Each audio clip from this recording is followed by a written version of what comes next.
Hanover County residents are being sued by Titan Cement Company for what Titan believes to be slanderous comments against them. On Saturday, March 12th, over 200 community members came out to show their support for Daryl and Hill at the Wrightsville Beach Park rally. I got involved in this 2 years ago and probably have spent more hours than I would care to count volunteering my time and committing myself to this because I think it's really an important issue.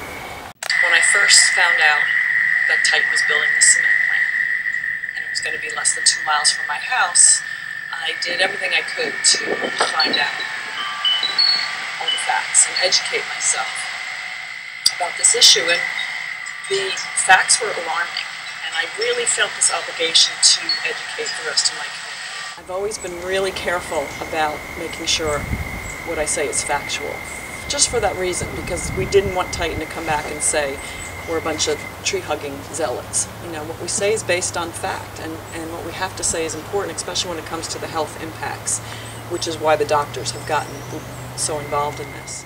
According to Star News, the plaintiffs claimed that during the February 1st, 2010 New Hanover County Commissioners meeting, Daryl and co-defendant and pediatrician Dr. David Hill made certain unsworn statements about the project that were knowingly false and which were made for the purpose of harming.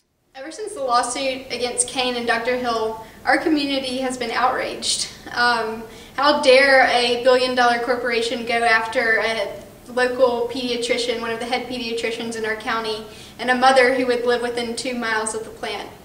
Our community is now more united than it has ever been before, and we're going to be louder. They're suing our citizens so that we will be quiet and not stand up against this polluting industry.